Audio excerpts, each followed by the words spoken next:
And start the recording for today.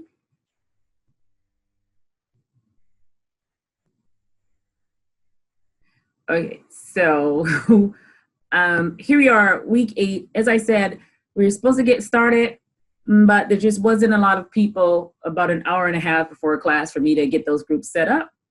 So I'm not going to spend too much of this beginning of class time doing a recap. I'm going to give you this short mini lesson and then set you to some writing time. Today's writing time, I'm probably going to reduce by about 10 minutes. So you'll get 25 minutes today so that we can come back and discuss chapter 5. And in your writing time today, you won't be in small groups and you won't report out. So you will just write and then we'll come back and then I'll put you immediately into your discussion groups. So are there any questions? If so, raise your hand because I do have you on lockdown mute today. I will give you the freedom to unmute when we come back together at the end of class to do our report outs. Oh. Well, you can see on my whiteboards. Okay, so I don't see any hands. And my mini lesson isn't super long, so actually you may. Let's see. All right, so my mini lesson today is actually focused on a word that I came across earlier this summer, and that word is confabulate. So by yes or no's, if you use the participant, by yes or no's, anyone off the top of their heads without using any technology know what confabulate means. Don't look it up.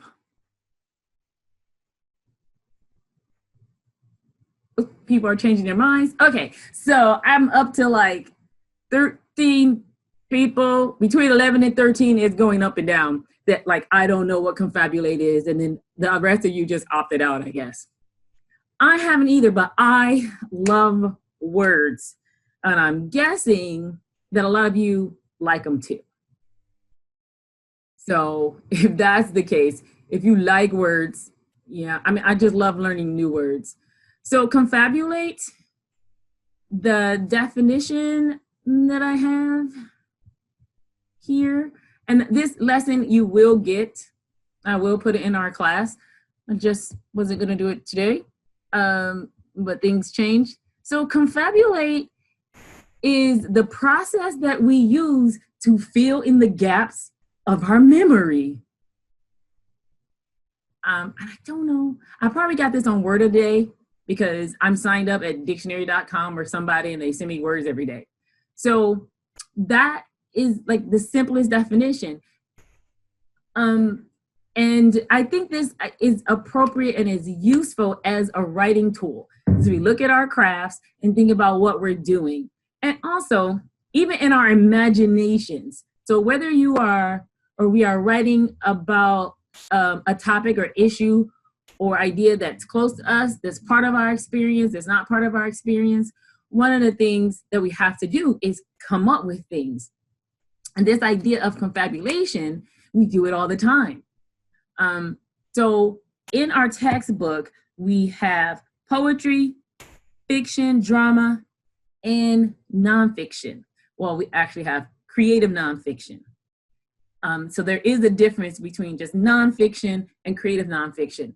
You know, when we're reading memoirs or stories about people that are based in real life, we have to confabulate because it is impossible to recreate the exact same conversation in your writing, even if you're putting that conversation in some made up characters, but the exact same conversation as you heard it when you were 11 on the playground. It's just impossible.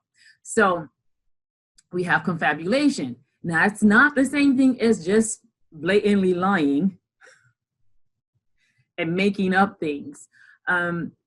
But for me, it's a term that I'm coming to understand, but have to be careful with.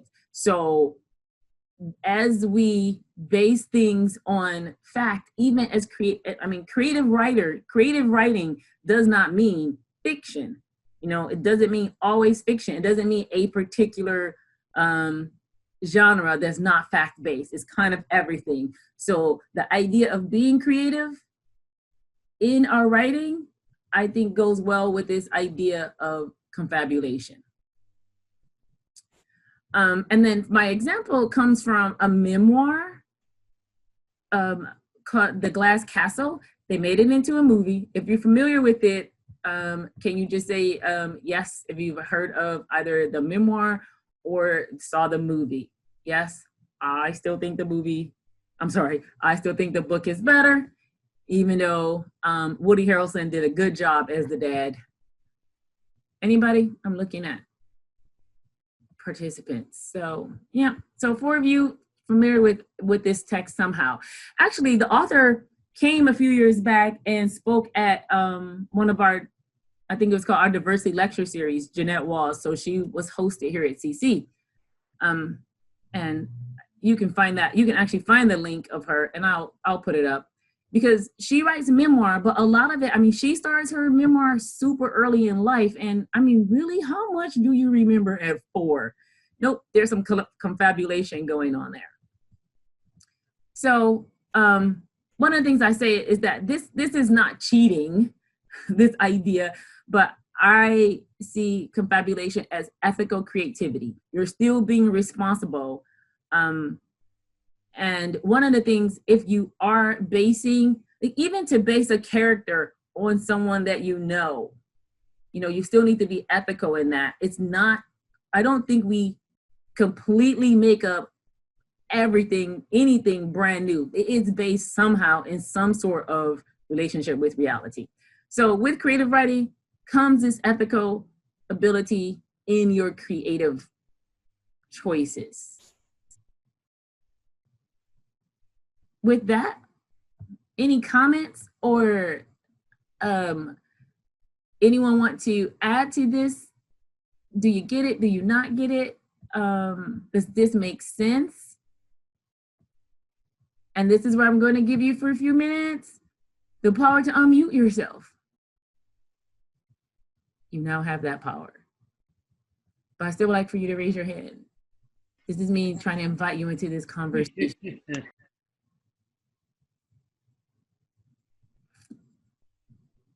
Hello? Anybody? Was the Glass Castle the one that had to do with child abuse? Amongst a variety of other titles, yes. But not titles, but subjects. But in the context of what I'm giving to you about this idea of confabulation, ethical creativity, any of this with anyone? Do you not hear the pleading in my voice?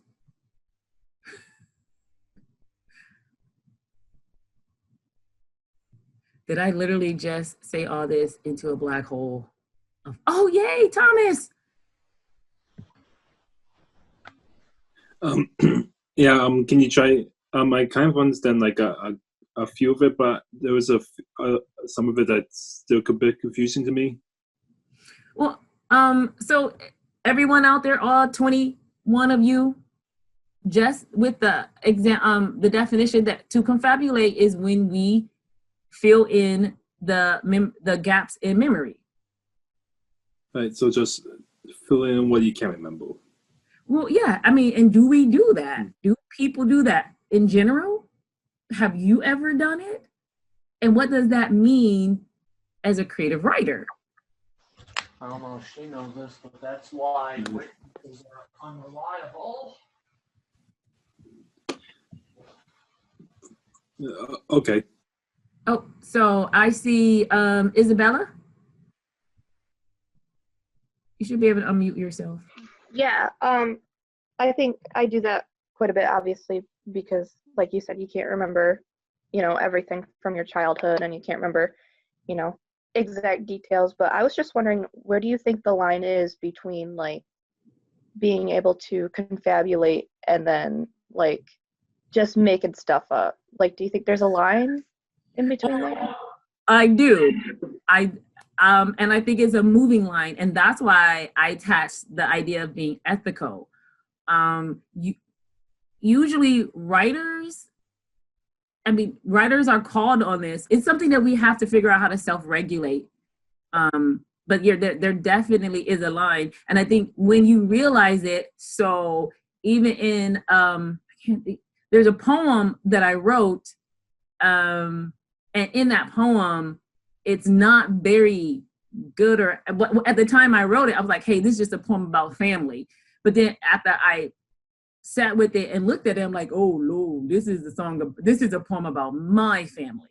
So, but at the time I was writing it, I was just in this creative mode. And once I realized, and I did not want anybody in my family to read it, and I did not let anyone in my family read it until I went back to it and addressed some of those issues. Once I realized I hadn't just made up a really interesting poem about a bunch of people in conflict, that these were people that I knew.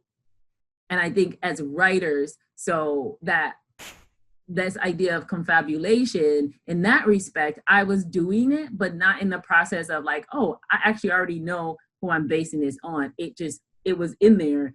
And then I worked backwards through it. And that, had I known about how confabulation worked, once I realized what I was doing, it would have been helpful to have that tool to help me look at some of the unconscious choices I made. And now I can come back, some revised choices, being more ethical in that creativity. Adam? Yeah, so like the act of memories in general is a very faulty thing for humans.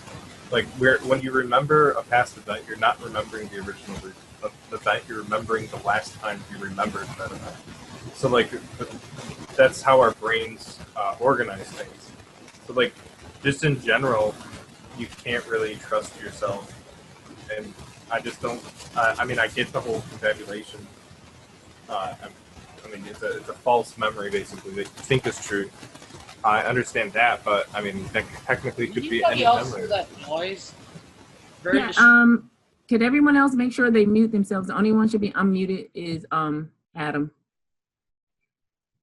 Sorry, my microphone keeps screwing up. Yeah, I just don't think that, I mean, and if you look at this in a different context, it's casually like talking. So, I mean, that's like another definition for confabulate, which I didn't know if that's what you meant initially, but.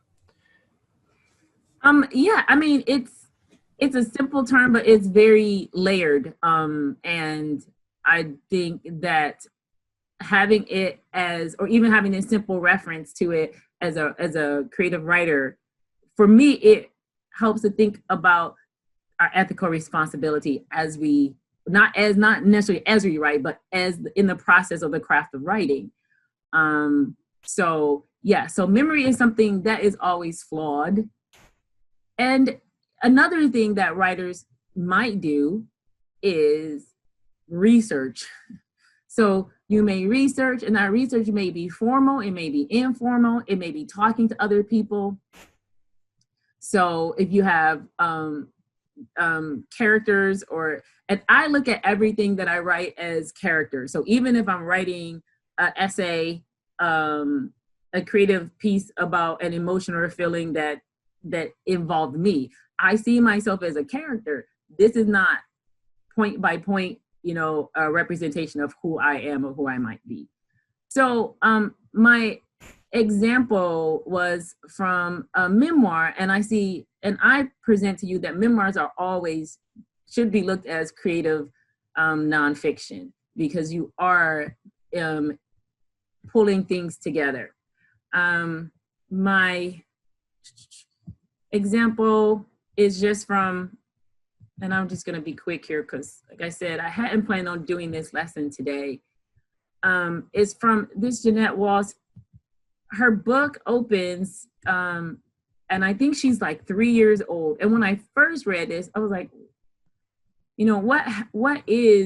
what happens to a writer if you're going to create early memories for anyone, yourself or other people? Well, what does that look like? And she talks about, she starts her memoir at 3 years old and earliest memory. And I thought this is a really good example for what confabulation may look like in work that's presented to us as a final piece.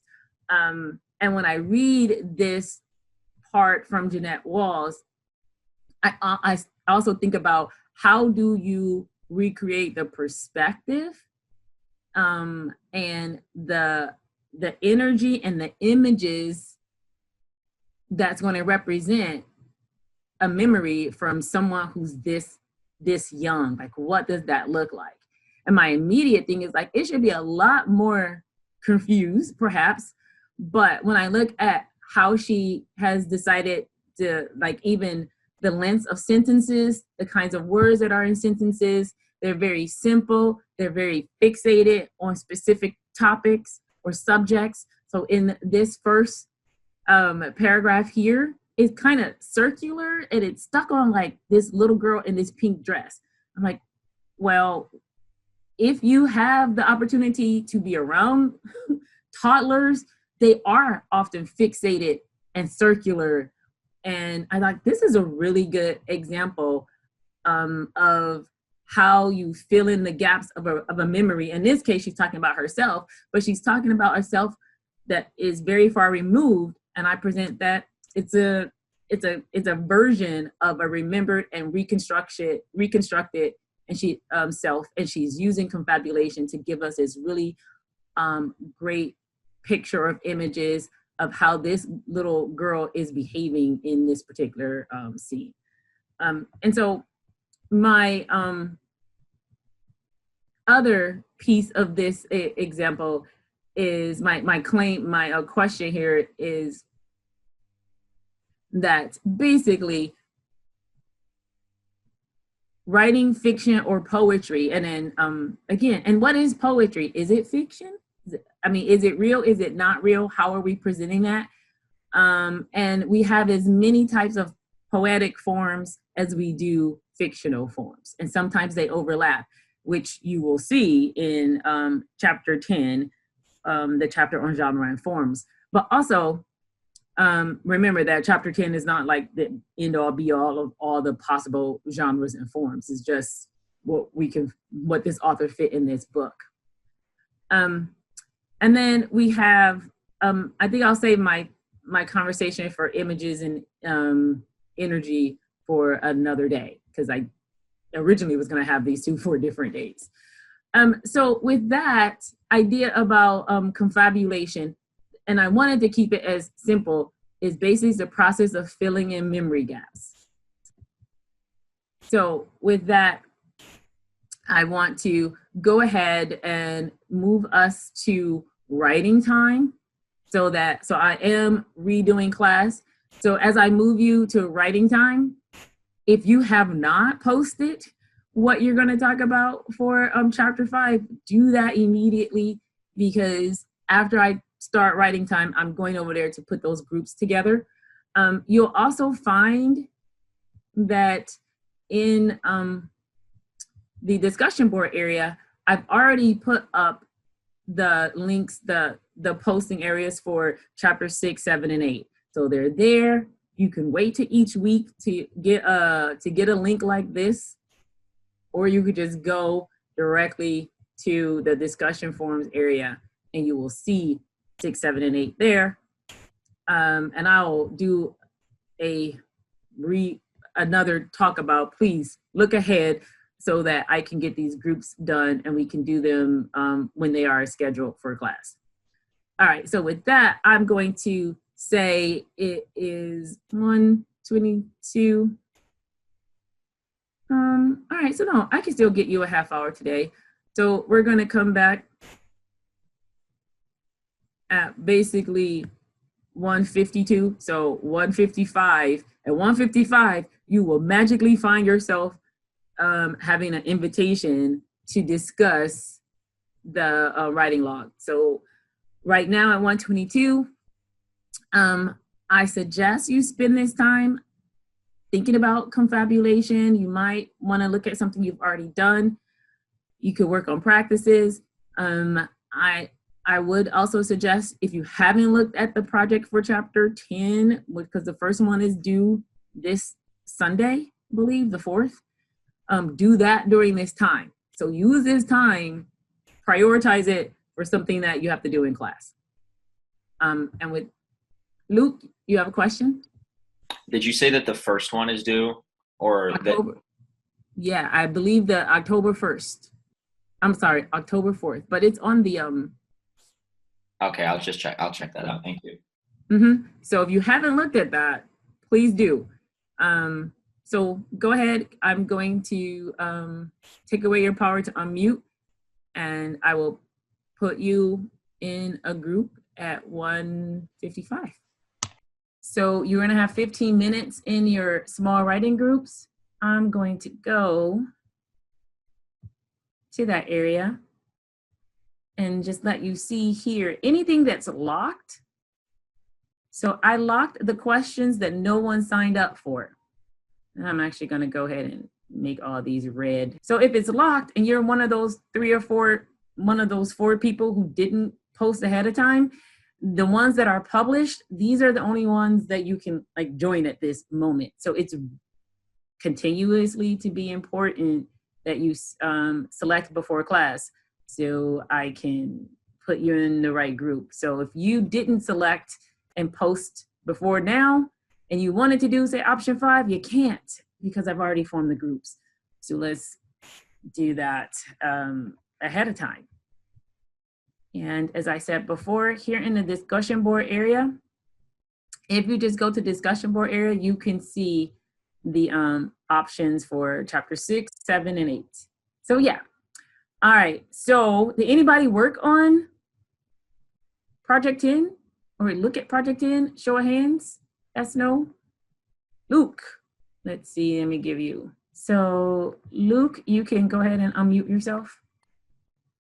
I didn't work on it, but I was just wondering if you could quickly summarize it. I thought it was something different than it is. So could you just kind of sum it up again? You go first. What did you think it was? I thought that we were like towards the end of the semester, how we're turning in one poem and one fiction story. I thought that this was like a stepping stone to that project. Versus I want you to practice one of these poetic forms, and it should not be the exact same one that you plan on turning in.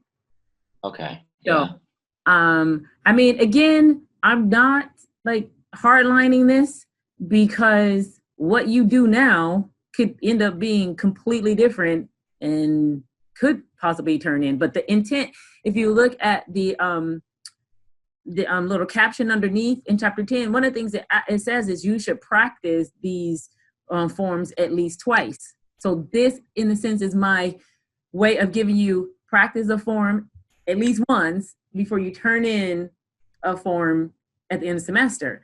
Now, it could be the same form. It could be a different form. Does that make sense? Yeah, it does. Okay. Thank you. Who else had a hand up? Jacob, you can unmute. Yeah, so I was just practicing the poetic forms. The one I chose to practice was the sonnet. So Okay. I've just been kind of working on that. Oh, all right, cool. So that's at least, yeah, we're on the same track with that. Isabella? Yeah, same thing. I just worked on chapter 10, the poetic form, and I really nailed down, I forget how to say it, the sensitia. I think that's how you say it. Don't have it in front of me. Yeah, so that's good. I mean, and I think this is what, I think it was Luke, someone who just asked about, should this be the same one you submit at the end semester? It can be, I'm thinking no, but I'm also saying, if you pick something to practice in for chapter 10 this time around, you might struggle with it and despise it beyond belief. So then that gives you opportunity to say, yeah, no, not that one. Maybe I'll look at a different one, and vice versa. So I want you to, again, if we think about how seriously we're taking each of these practices are the lower level, the writing projects is the next level, the ability to turn in 3 practice forms for chapter 10, as a step up level at the end of the semester, level 1. So that's a hierarchy as far as how deep in your soul you should take all this as we're moving around. Okay, so I'm going to move you into groups. You have about 15 minutes. I have at least one group with 5 people. So yeah, do your best. My directions, and I'm trying to get them as clear as possible as we move through this, is we're looking at about a maximum 2-minute report out. So most of the work you're doing is managing your time, your 15 minutes in that group, how you address the prompt. And then I have prompts 2 and 8 together, because those 2 people, there are only one person in each of those groups. So when we come back, before you get out, decide who's going to be your, discussion leader, and you're going to give us the takeaways. And when we come back together, hopefully this will run a little bit smoother. So you should see your invite. And if you don't get an invite, you're one of the people that I didn't know, and then you'll tell me where to put you, and I will do that. And so a couple of your groups might have somebody just popping in. So here we go. I am recording this part, I think.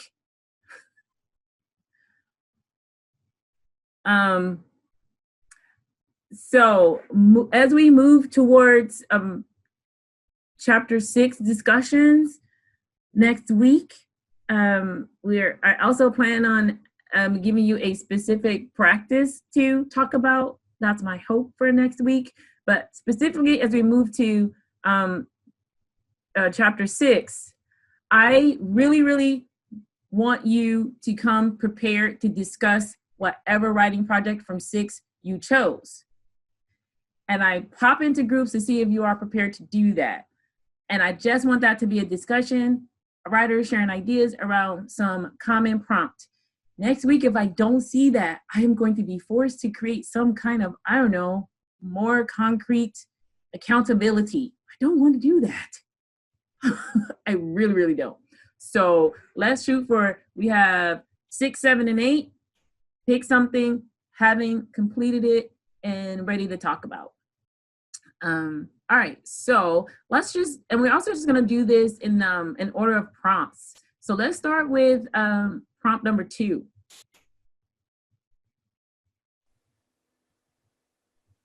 Number 2? Yes. Which was make a list of everything that kills energy, then write a piece in which you commit every crime on your list. So right next to the writing prompt on page 208, you have a whole chart. So that was pretty simple. You can just see everything that depletes energy right there, and then try to break all those rules. And so our group mostly had, we did like lots of people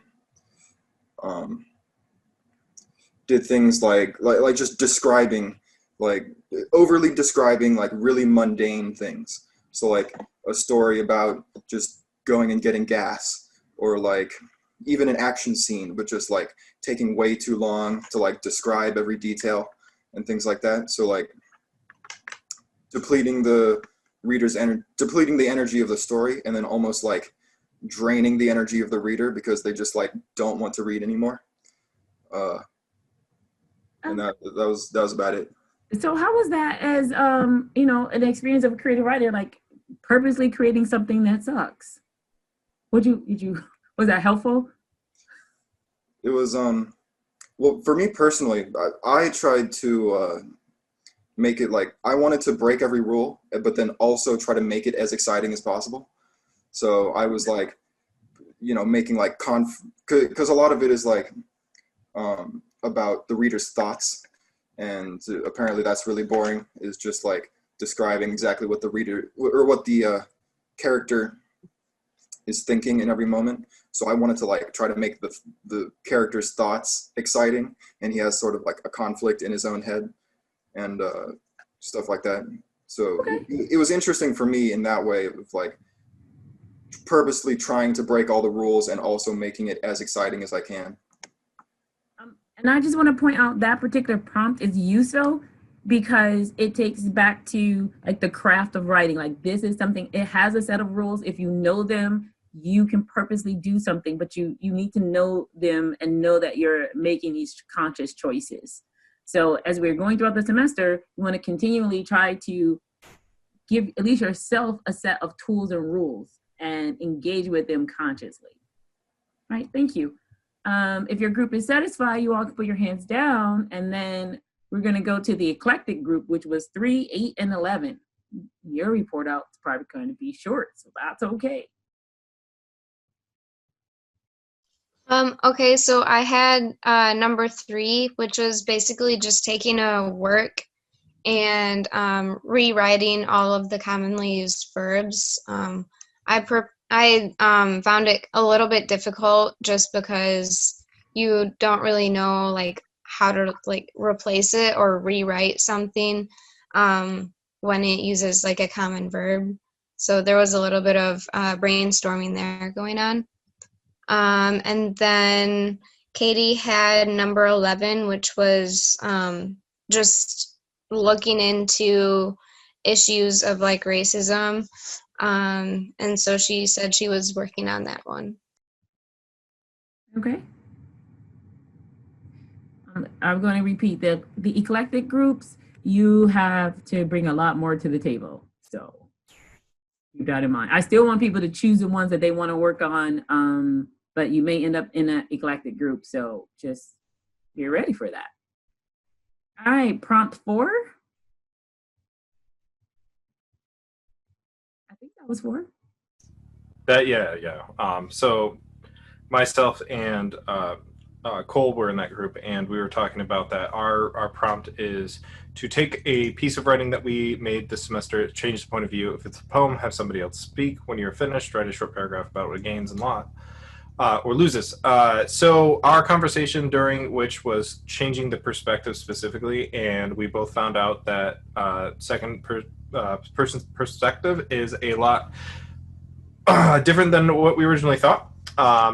Cole mentioned that he actually writes somewhat in that perspective fairly regularly, so it's going to be a little bit easier for him to switch to something else versus me, who apparently had no clue, and I had it in my mind that it was part of, I think, third person is just like a small snippet, but it's going to be an interesting piece at the very end of everything. Right. And then this was the group, and I posted in the chat something about, what voice is one is, and how do these different perspective and voices work, first, second, and third. And so I think I'm going to follow up and get some other materials, and we'll talk about those voices next week, because one is, from what I can quickly find out, I don't think it's second person. But yeah, I do. But it's good. It's good to know this stuff. All right, so I'm going to try to put something together on that, because it's not an area that I think about often. I just know I'm quite irritated when people refer to themselves in third person, which I usually associate with athletes, which is probably stereotyping. I'm sorry, but I do it. And then when you talk directly to the reader in a writing, it always freaks me out, especially as a teacher. And when I teach composition and students are writing like essays, it'd be in first person, and then they'll just break, well, I'm like, no, I don't know, because I'm just your reader. So first, second, and third person, I think everyone should put that down as a set of rules and conventions I should know about and see how I can use and break and manipulate. All right, next group. I don't remember what number. Was it 8, I think?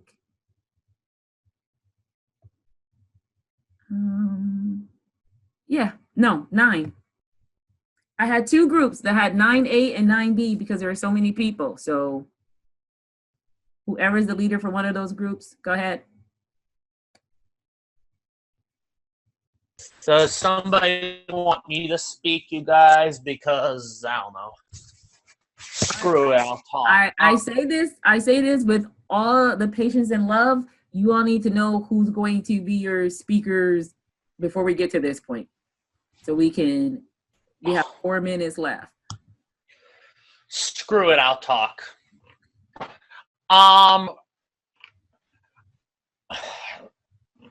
One of us, was that you, Alicia, who was talking about how for yours you had the one girl was trying to tell them how she was pregnant and none of them were that was me. listening.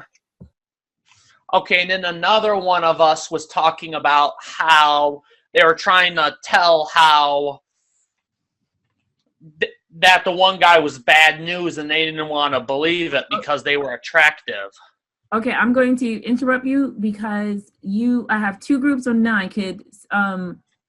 Someone tell us, reference what the prompt was so we can follow along. The prompt was one character written in the format of a screenplay, one character telling 2 other characters some like shocking news and seeing how the other 2 react. Okay, so in that respect, what are any takeaways from what you shared about how you engaged in completing that particular prompt? So what are any of your takeaways from any of the people in those 2 groups? That we all have different ideas of how to write the same assignment? Okay, yes. I hope so, because wouldn't that not be like, I don't know, Twilight Zone, I guess. Some of us don't really know how to write a screenplay. That's what we were discussing in our group. We weren't really exactly sure how to write one. We knew we had we were kind of writing it like a play. That's what we were describing it as. Yeah, that's what I did.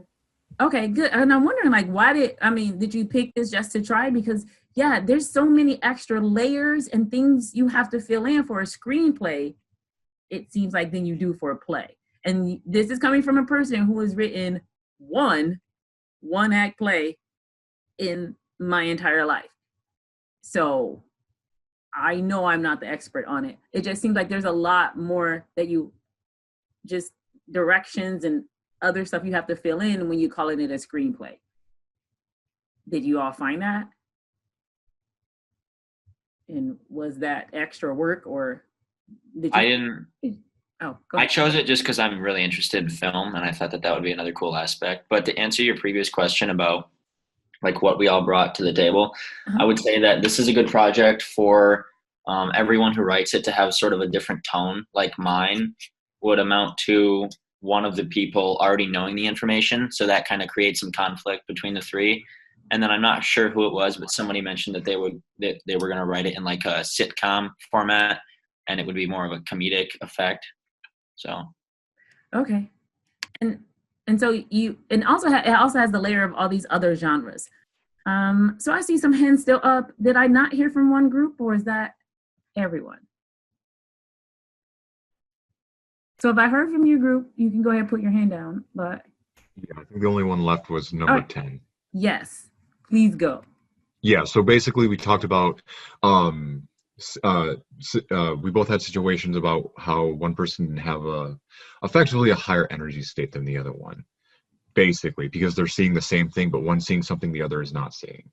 My partner said something that was kind of personal, but I talked more about an example of somebody having like a fear of the dark, and how you put that person in that position, and they'll from their perspective, they'll be freaking out, they'll be scared, they won't be able to do stuff like that, whereas somebody nearby who's not seeing what they're seeing is fine. They're in a complete neutral state. They might even be confused as to why the other person is reacting in such a way.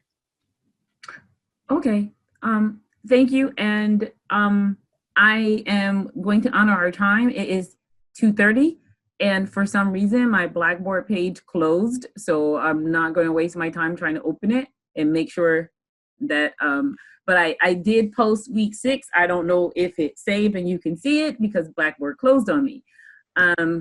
But moving forward, this is what I've decided to do. So again, don't forget to post your exit comments. So this Sunday, whenever the 4th is, yeah, you should be submitting your Project 10, and you also should be submitting the writing log for this week. I'm going to move that that the deadline is still going to be there, but as long as you have things submitted before the start of class on Tuesday, before, so you will be fine, and I won't mark anything late or anything like that. So you should see week 6 by the end of my office hours. And today I have office hours by phone only, so I won't be on Zoom, and I just want you to know that. So, but right now, just get to working on that chapter 10 and your writing logs. And if you don't have any writing logs in from 1 through the current 5, make sure they're there before the start of class, because I'm getting ready to start evaluating putting in scores for them. So if there are any questions, we're 2 minutes over. Post your ending comment and say bye-bye. If you have questions, I'll hang on here since office hours are on phone.